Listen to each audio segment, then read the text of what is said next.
Una vez más, buenos días. Voy a rogarles que abran sus Biblias en el libro de Mateo, el capítulo 8. Y vamos a ir al versículo número 13 en esta mañana.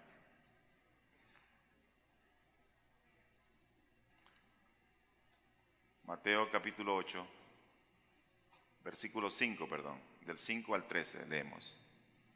Y leo la palabra del Señor.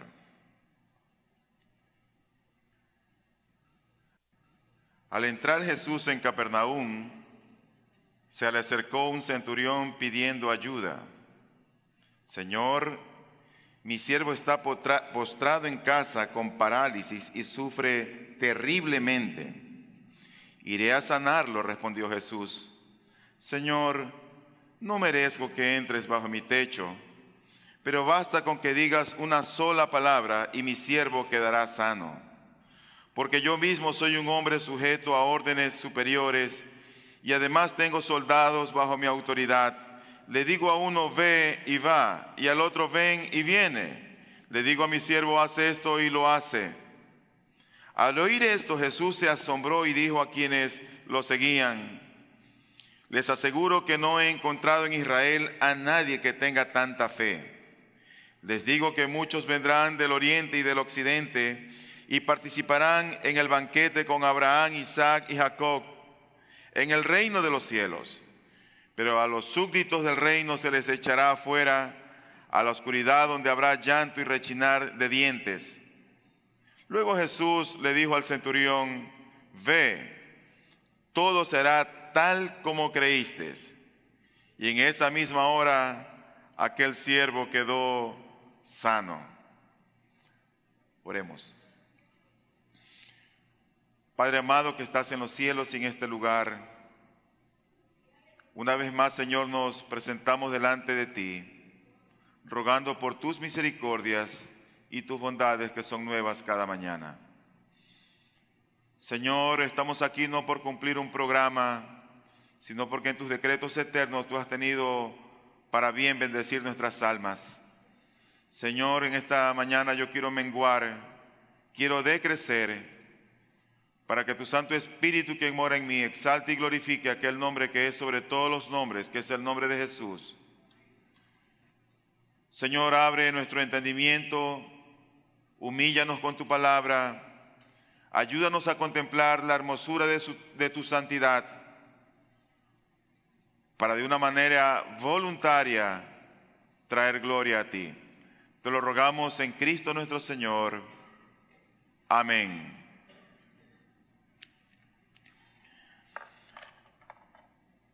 Es muy interesante ver que el Evangelio de Mateo nos presenta un bloque de milagros que va desde el versículo número 2 hasta el versículo número 17.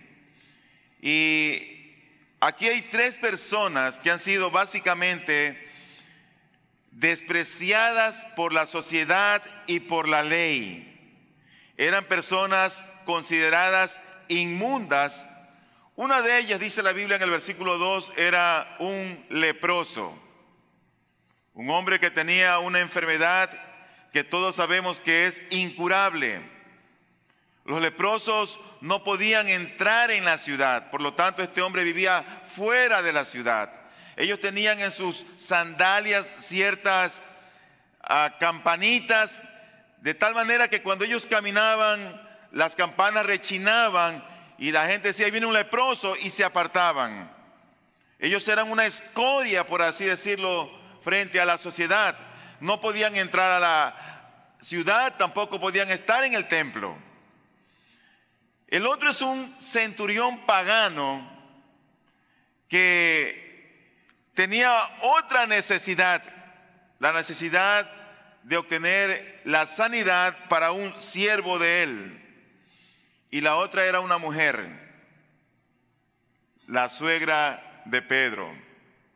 La ley, por supuesto, que excluía a estas tres personas de la plena comunión con el pueblo de Israel. Así que si tú te pones a pensar y le das un poquito de imaginación y pones en tu mente cómo era el templo donde adoraban, había un lugar santísimo, había el lugar santo, y detrás del lugar santo había el patio de los varones. Ese era el lugar más cercano donde podía haber el recinto sagrado. Detrás del lugar o del espacio de los varones estaba el patio de las mujeres.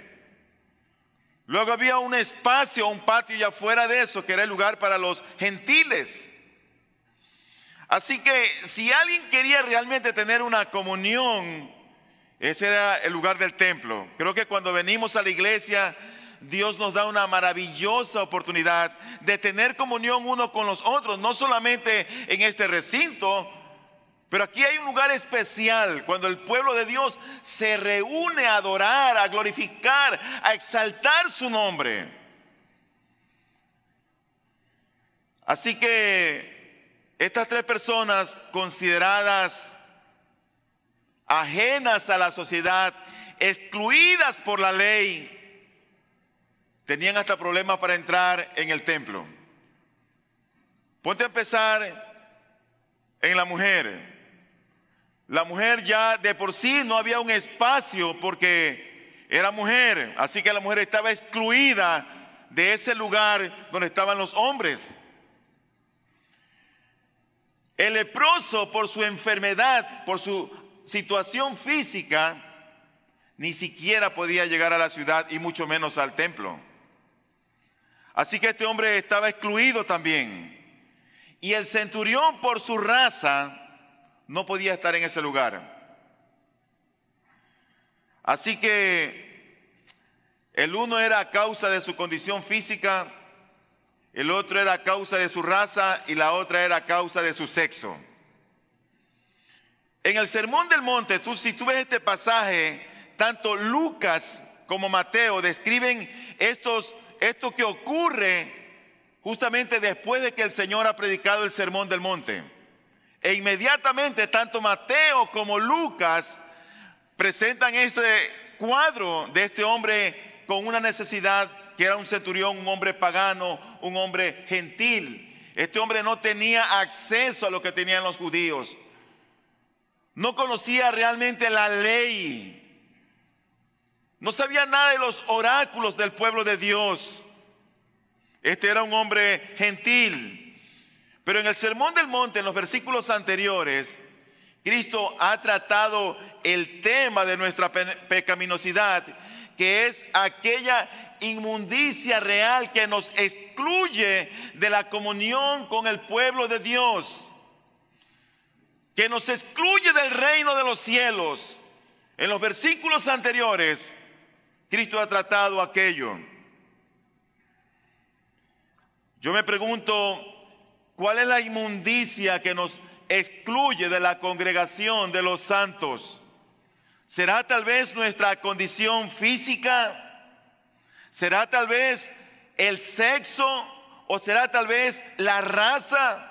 Ninguna de ellas. Definitivamente que nada de eso nos excluye. Porque Cristo rompió realmente esas viejas barreras que estaban haciendo separación. Sana a todas nuestras dolencias, quita todo obstáculo que impide nuestro acceso. Por lo tanto, tenemos un Dios que es poderoso para salvarnos.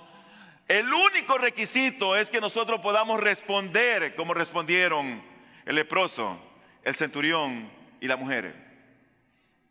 ¿Y cómo respondieron ellos? Con humildad, con fe y con sumisión. Eso fue todo lo que vemos en estos hombres. Tú ves en el leproso humildad. Tú ves en el centurión fe. Y tú ves en la mujer, la suegra de Pedro, sumisión. Así que cuando uno ve estos pasajes, uno puede identificar la benignidad y la misericordia de nuestro Dios.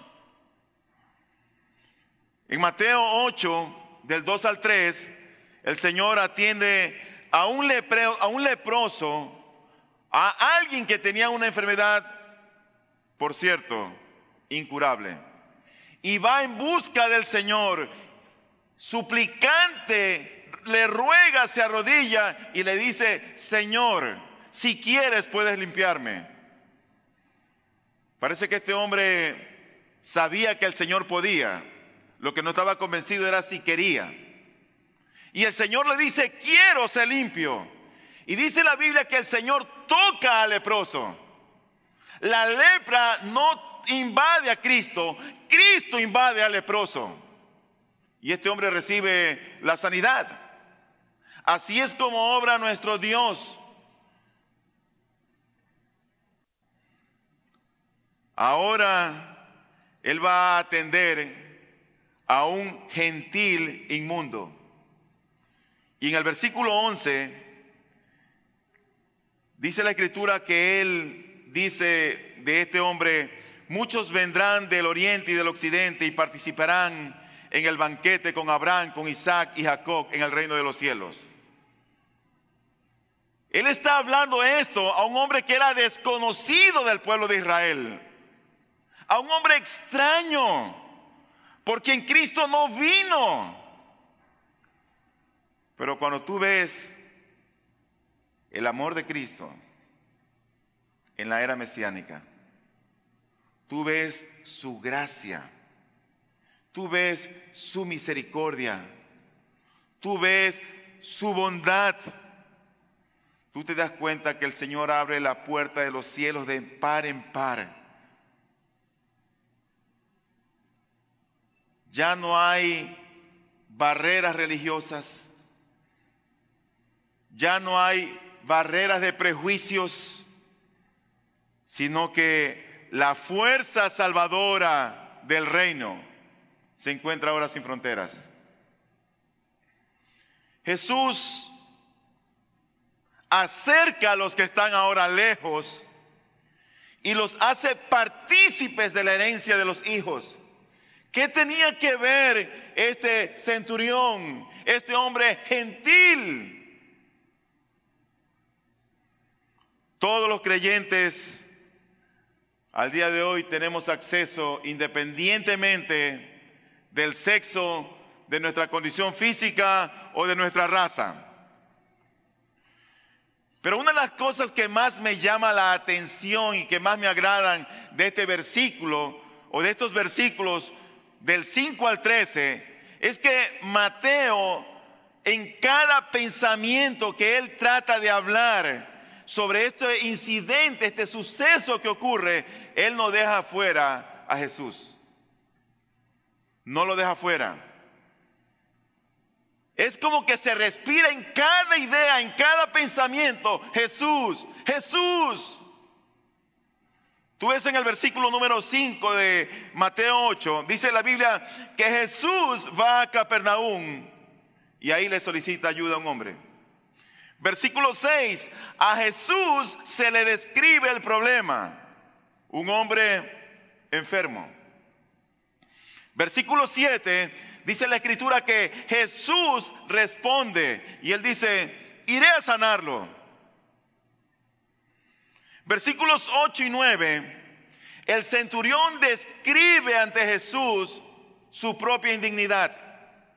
Versículos 10 al 12, Jesús exalta la fe de este hombre pagano, de este centurión. Y en el versículo número 13, Jesús concede al centurión aquella petición que había solicitado.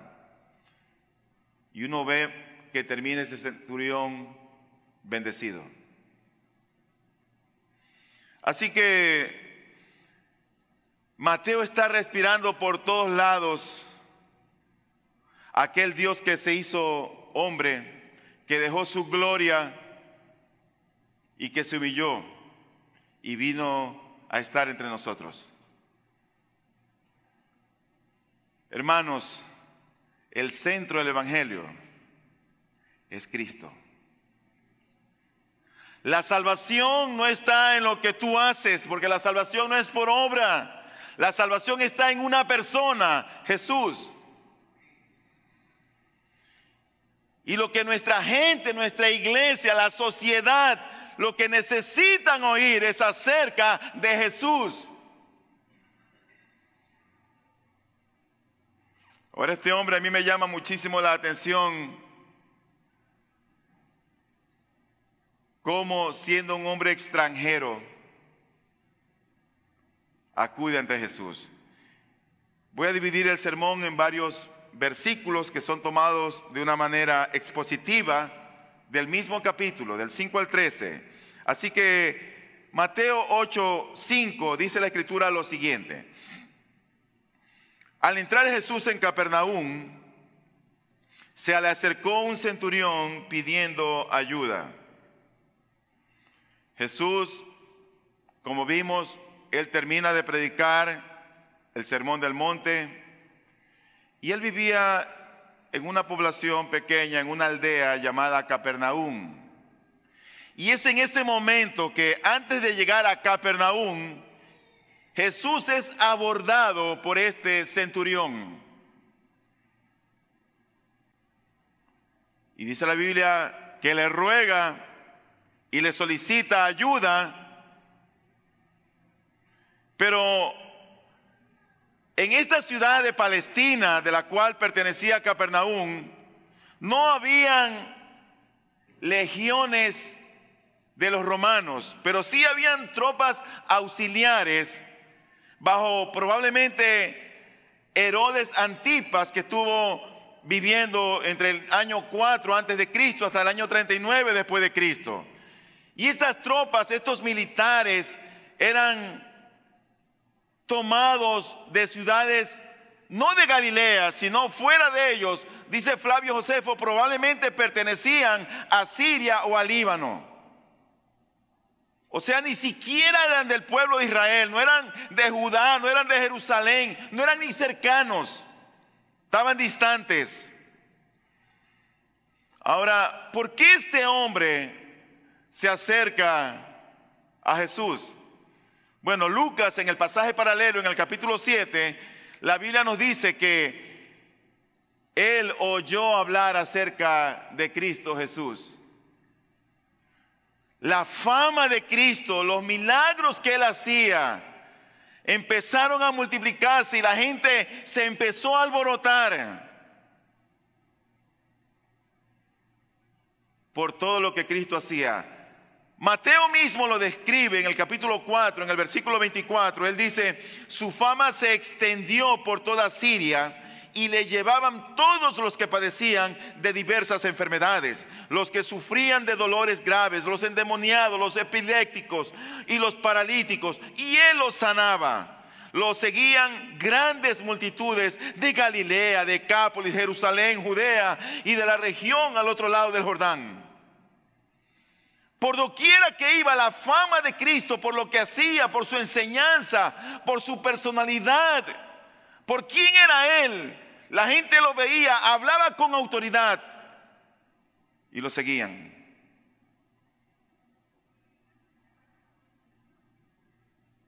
Así que este centurión había oído hablar de Jesús, había oído hablar de nuestro Señor. ¿Quiénes eran los centuriones? Los centuriones eran la espina dorsal del ejército romano. Cada legión romana o cada ejército estaba compuesta o estaban formando parte, más o menos 60,000 soldados, divididos en 60 centurias de 100 soldados cada una, y frente a ellos había un centurión. Los centuriones eran realmente la gente de experiencia. Los centuriones eran los soldados profesionales, los veteranos del ejército. Eran los responsables por la disciplina del regimiento y los que daban cohesión al ejército romano. Esos eran los centuriones. Cualquiera no era un centurión. Y tanto en la guerra como en la paz, la moral de las tropas dependía de estos centuriones. Lucas resalta del centurión su humildad y su simpatía por los judíos. En este pasaje paralelo de Lucas, que habla lo mismo en el capítulo 7 de Lucas, dice la Biblia que este centurión era tan simpatizante de los judíos que les había construido una sinagoga. Y los judíos tenían aprecio hasta este hombre. Pero Mateo no resalta esa parte, ni siquiera la menciona. Pero Mateo lo que resalta más bien es su fe y su raza. La fe que tenía este hombre. Porque en el versículo 10 y 11 de Mateo, él dice, al oír esto, Jesús se asombró y dijo a quienes lo seguían, les aseguro que no he encontrado en Israel a nadie que tenga tanta fe. Jesús quedó impactado, hablando como hombre, él quedó asombrado por este hombre. Y eso es lo que resalta Mateo, la fe de este hombre. Pero también resalta su raza, porque el versículo siguiente, el 11, dice, les digo que muchos vendrán del oriente, del occidente, y participarán en el banquete con Abraham, Isaac y Jacob en el reino de los cielos. Ahí estaba uno que era probablemente del occidente o del oriente, no lo sabemos, pero él era un extraño. Y Mateo quiere que nosotros veamos quién era este hombre, pero sobre todo que nos enfoquemos en Jesús. Ahora el versículo 6 y el versículo 7 dicen lo siguiente: Señor, mi siervo está postrado en casa con parálisis y sufre terriblemente. ¿Iré a sanarlo?, respondió Jesús.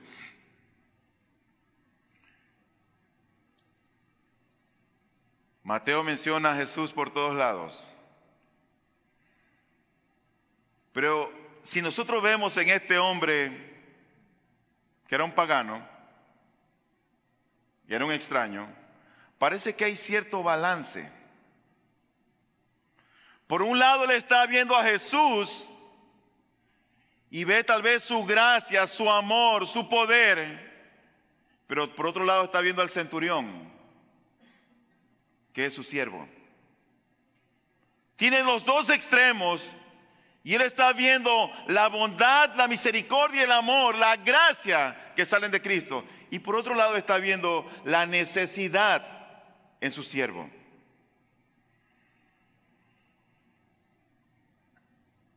Pero me llama muchísimo la atención la manera como se dirige ante Cristo. Y le dice, Señor, Señor. Una manera tan respetuosa de dirigirse a Jesús. Y luego dice, mi siervo. Mi siervo. Parece que era alguien como pentecostal, porque siempre yo digo, mi siervo, ¿cómo está usted? En el buen sentido, por supuesto. Y al describir a su siervo, él habla de la situación que tenía este hombre.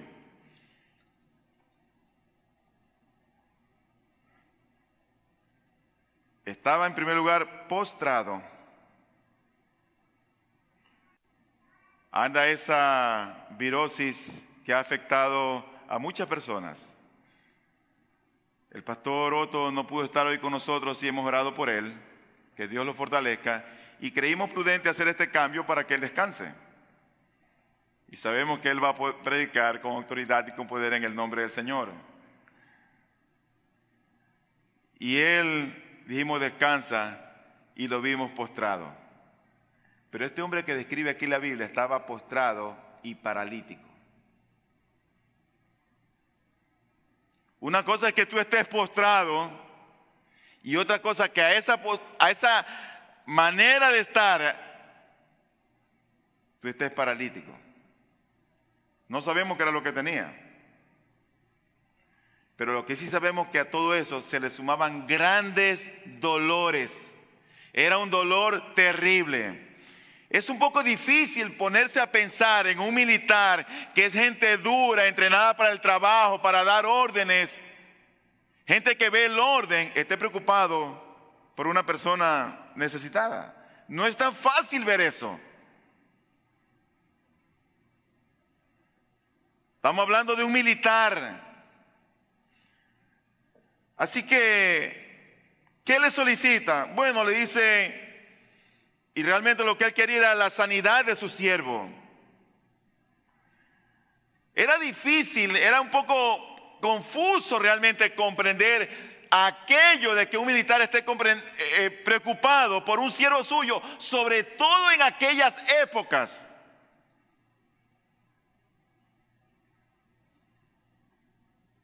Barclay, él cita de Aristóteles, quien dijo lo siguiente, y cito, habla Aristóteles, lo cita Barclay, y él dice, no puede haber amistad con un esclavo en tanto es esclavo, porque el amo y el esclavo no tienen nada en común. Un esclavo es una herramienta dotada de vida. Eso solamente refleja lo que hay en el corazón del hombre. La perversión de nuestros corazones. Pero la respuesta de Cristo es una respuesta que para diferentes teólogos tiene como básicamente dos opciones. Nuestras Biblias dicen, yo iré y le sanaré. O también dice, iré a sanarlo. Para algunos teólogos, esta respuesta, dicen ellos, es más bien una pregunta. Es como que él recibe la petición y el Señor dice, ¿iré yo a sanarlo? ¿Iré yo a sanarlo? ¿Iré a sanarlo? Similar a la mujer cananea que se acercó ante Cristo pidiendo ayuda y el Señor le contesta, los perrillos comen, los hijos comen en la mesa. Sí, Señor, pero aún los perrillos comen de las migajas.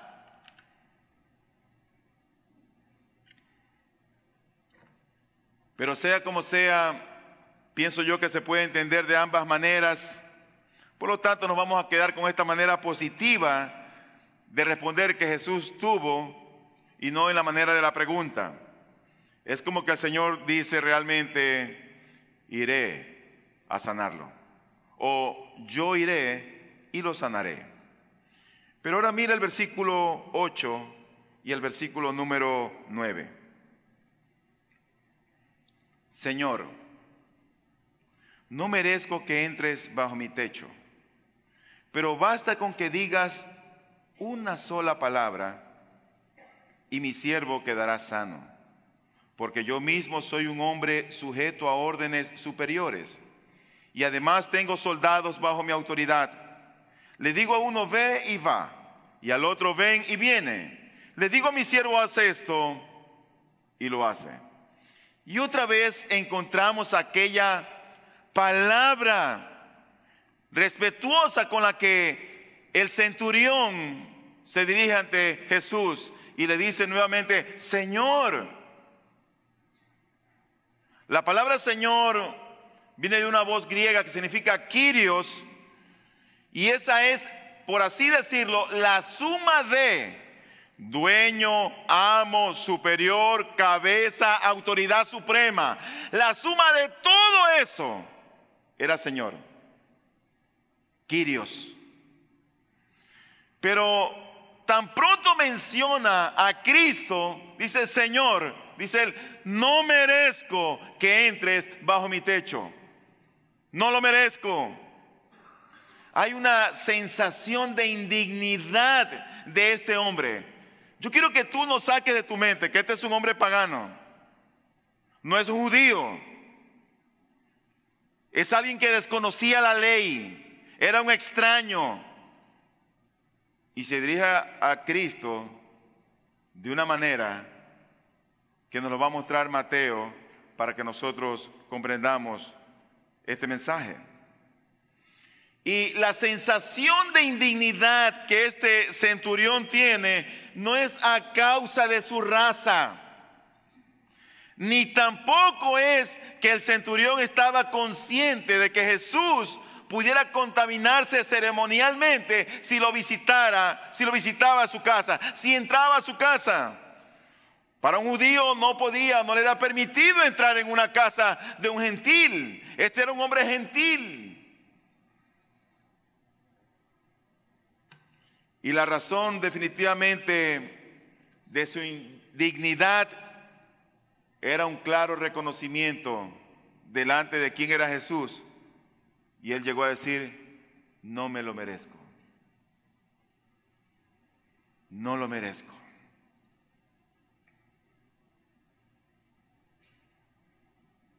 ¿Sabes que la salvación es una gracia de Dios? Y tú y yo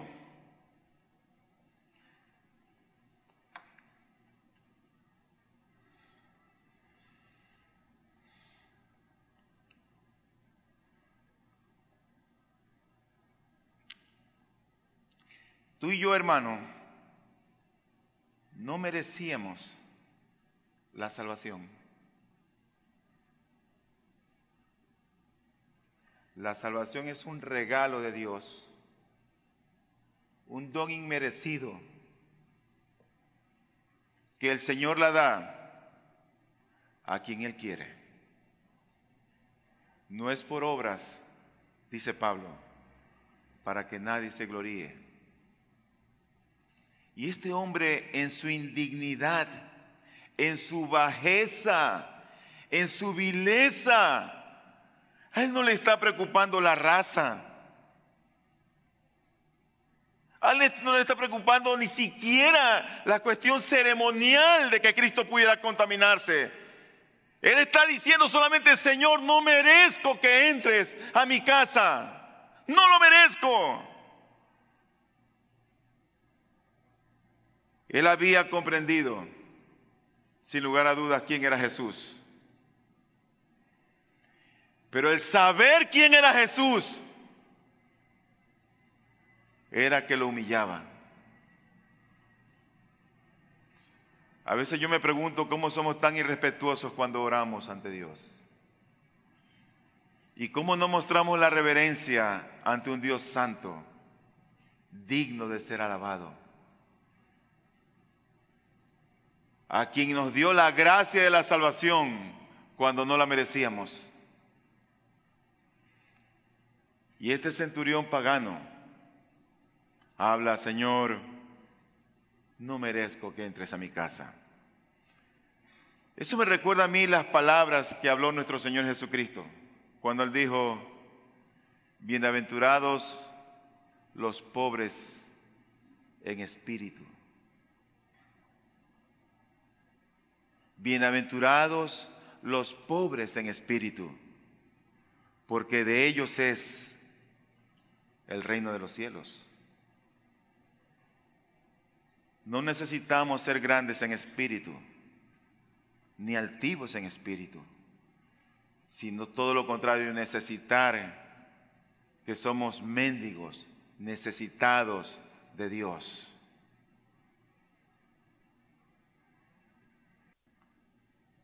Yo creo que la parte más elevada de todo este contexto que se nos habla en Mateo 8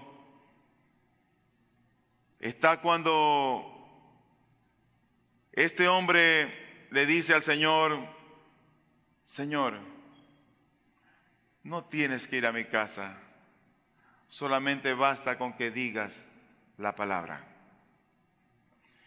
Di la palabra.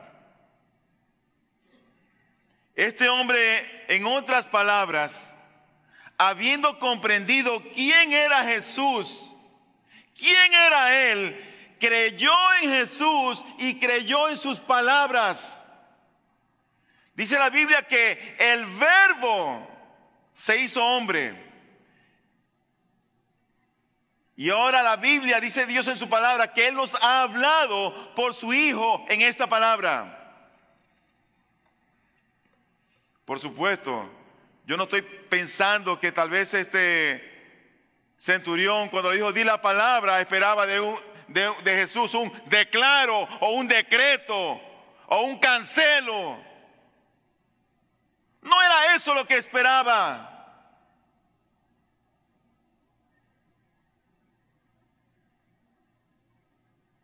Él esperaba una palabra que, como siempre, saliera llena de autoridad, porque esa es la palabra como salía de Cristo. La gente se admiraba no solo de su doctrina, sino de la autoridad, de la seguridad, de la confianza con lo que él decía las cosas. Palabra del cielo. Señor, no es necesario que tú entres en mi casa, solamente di la palabra. En tu iglesia, en tu congregación, cada domingo, Dios debe tener palabras para ti. Hay palabras para el cansado, para el agobiado, para el afligido, para el enfermo, para el herido, para el deprimido. Y también hay palabras para aquel que está lleno de gozo. Dios siempre tiene una palabra para nosotros.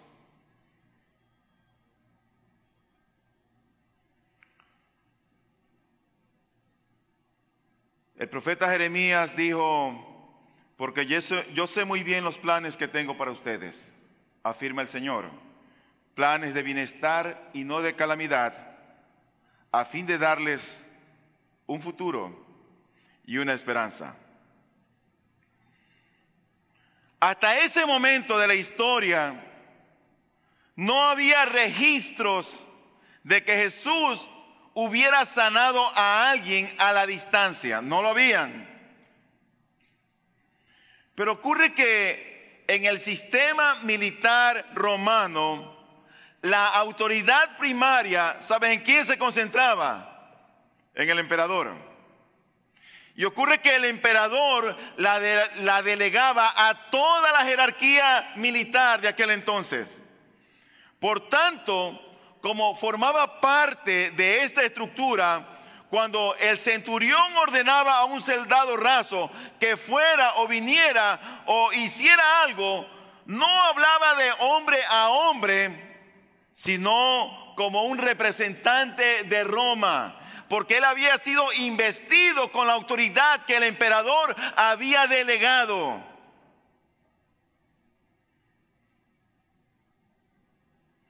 Desobedecer al centurión no era un mero desafío a un ser humano, sino una rebelión contra Roma, una traición ante el emperador, un insulto al imperio. Y aunque esta parece ser como una analogía hasta cierto punto imperfecta, porque nuestro Dios es perfecto, revela, sin embargo, a pesar de ser imperfecta, revela una fe asombrosa que reconoce que Jesús no está necesitando de ayuda mágica, no está necesitando de nada científico o esotérico, ni ritual.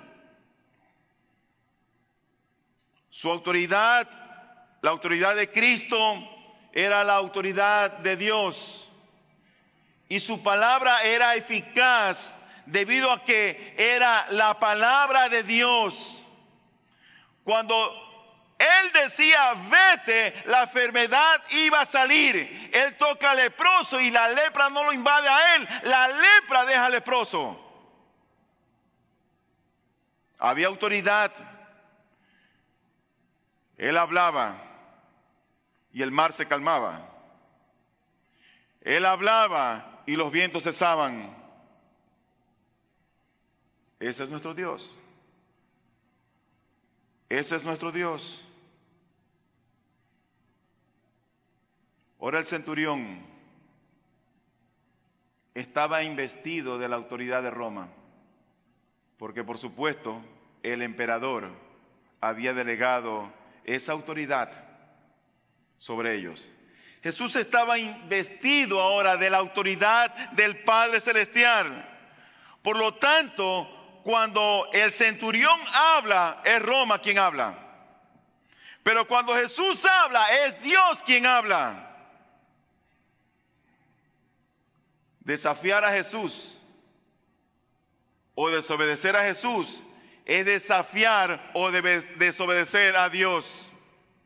La palabra de Jesús está investida de autoridad divina. Así que es perfectamente capaz de sanar a un enfermo con una sola palabra.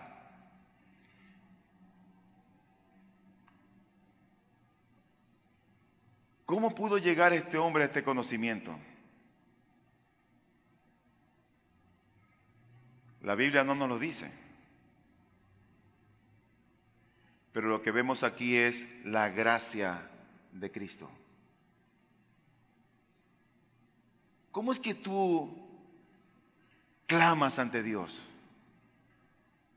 ¿Cómo es que tú oras? ¿Cómo es que tú reconoces su grandeza, su bondad? Porque hay algo intrínseco tal vez en nosotros, hay algo bueno en nosotros. No, definitivamente que no. Es por gracia. Nada más. Por pura gracia. Somos lo que somos por su gracia. Y Pablo dijo, no soy yo, sino la gracia de Dios en mí. Cuando llegamos al versículo número 10,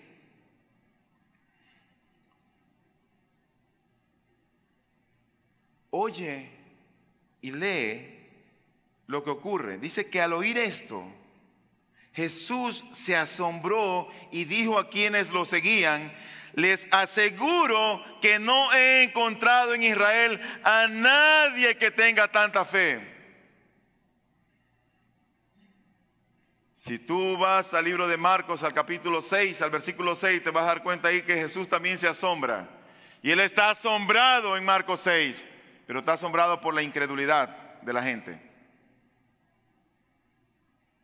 Está asombrado por la dureza de corazón, pero ahora está asombrado por la fe que tiene este hombre en una persona que es nuestro Salvador, glorioso, llamado Jesús.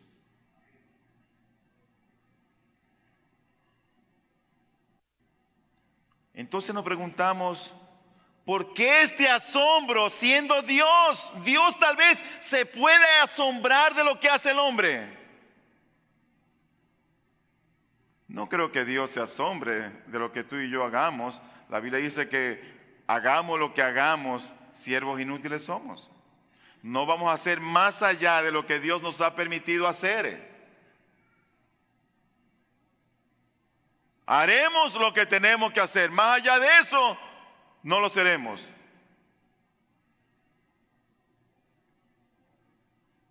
Pero Jesús se asombró porque Jesús tomó nuestra carne y nuestras emociones humanas, como dice Juan Calvino.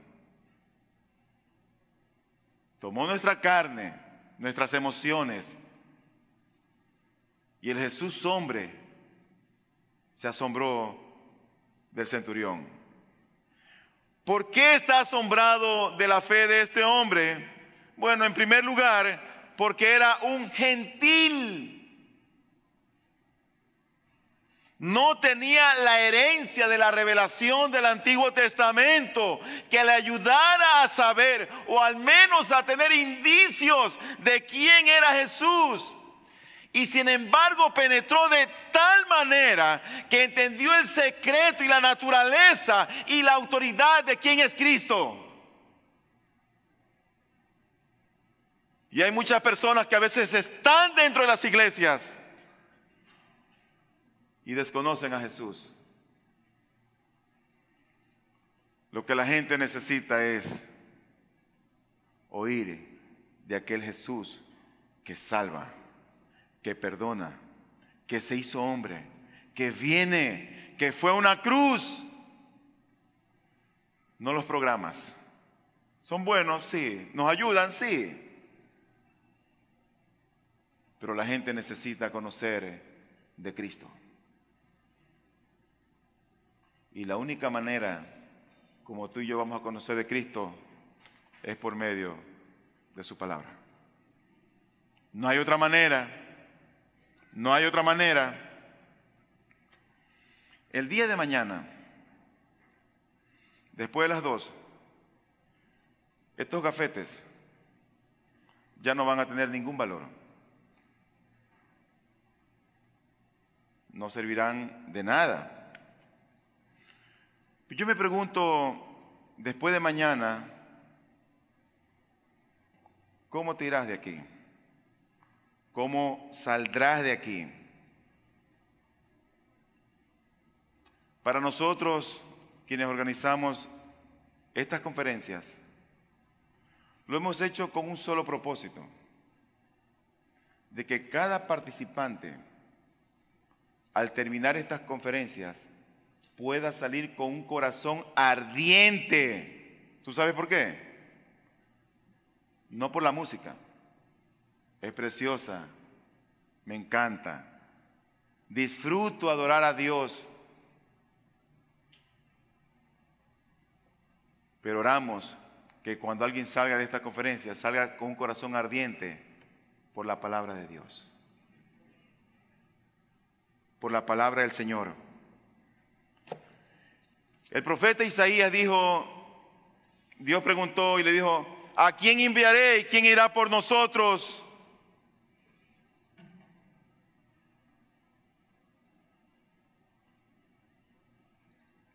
La manera de ver, de obrar de Dios en las Escrituras, muchas veces ve uno, tiene Dios tanto humor. Imagínate, había un hombre que no quería predicar la palabra. Ve a Nínive, Tarsis. Dios toma un monstruo marino, hace que este hombre lo tiren del barco y el monstruo se lo traga. Y Dios utiliza a este monstruo marino para que este hombre llamado Jonás, en el vientre de este animal, pudiera pensar y meditar en Dios. Y al final, Jonás tuvo que cumplir el propósito, el decreto que Dios ya había establecido. Aunque no era como él se lo esperaba. Porque este pueblo terminó por último arrepintiéndose. Y eso no le gustó a Jonás. Pero el propósito de Dios se cumplió. Dios toma a Sansón. Sansón agarra una quijada de un burro. Y con la quijada de un burro mata a 1000 filisteos. Yo me pregunto qué hubiera sido con un burro entero.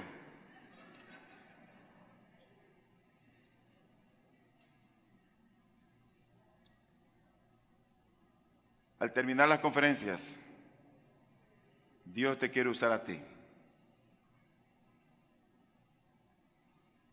A ti. Simples y sencillos, mortales como nosotros. Nadie más. Nadie más. La gente necesita oír del Dios único, vivo y verdadero, de Cristo Jesús. Este hombre le dice, Señor, no entres a mi casa, por favor. Di la palabra. Di la palabra. Hay un hecho histórico en el libro de los Hechos que estaba Herodes. Y Herodes parece que tenía cierto carácter conflictivo. Y después de arengar, dice la Biblia, a varias gente, y la gente como que estaba con él airado, empiezan a clamar voz de Dios y no de hombre. Algunas traducciones lo ponen como dicen, voz de un Dios y no de hombre. Pero como quiera que sea, cualquiera de las dos traducciones, yo me pregunto, ¿cómo la gente puede pretender que un hombre pagano, impío, dé palabra de Dios? Mi hermana, hermano, Dios nos va a usar a nosotros para propagar, para proclamar la palabra de Dios. Ahí donde tú estás, en la iglesia donde Dios te ha colocado.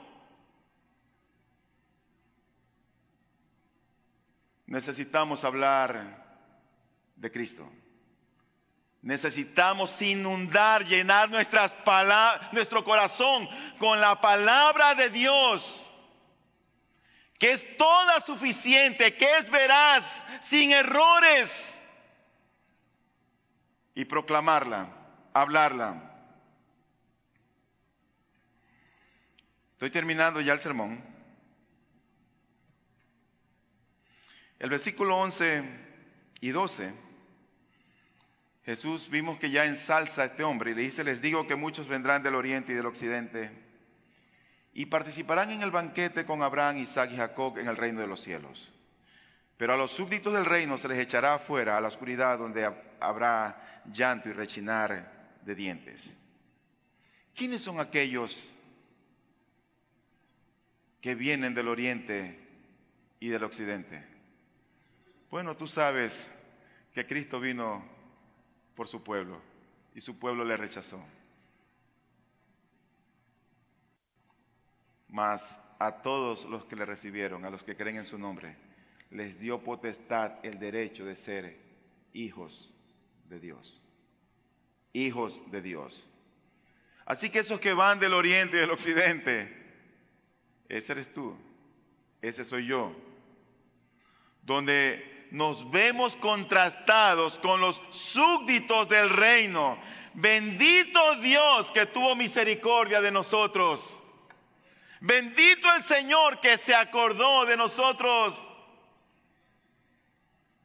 Y finalmente, en el versículo número 13, dice que el Señor le dice al centurión: ve, todo se hará tal como creíste. Y dice la Escritura que en esa misma hora aquel siervo quedó sano. Este pasaje como que cierra con un broche de oro lo que la fe del centurión esperaba. Qué Dios tan misericordioso y bondadoso que tenemos. Él ni siquiera estaba pensando. No era su hija como aquella mujer que pidió a Jesús por su hija. No era ni siquiera por él mismo. Era por su siervo. Señor, di la palabra. Era por su siervo. Hay mucha gente en tu derredor que necesita oír esa palabra de Dios. Y Dios te quiere usar a ti. El centurión solamente esperaba la palabra del Señor. Solo esperaba que Dios hablara. Quiero terminar con esta pequeña ilustración. Había un célebre escritor allá en Escocia que escribió alrededor de 40 libros. Este hombre era Sir Walter Scott. Y narra un testimonio de él, que cuando estaba a punto de morir, él pidió a uno de sus familiares que le rodeaban: tráiganme el libro. Y dice que este hombre ha escrito tantos libros. ¿Qué libro quiere que le traiga? Y se acercan donde él. ¿Cuál libro? Y este hombre responde: para tiempos como estos, solamente hay un libro.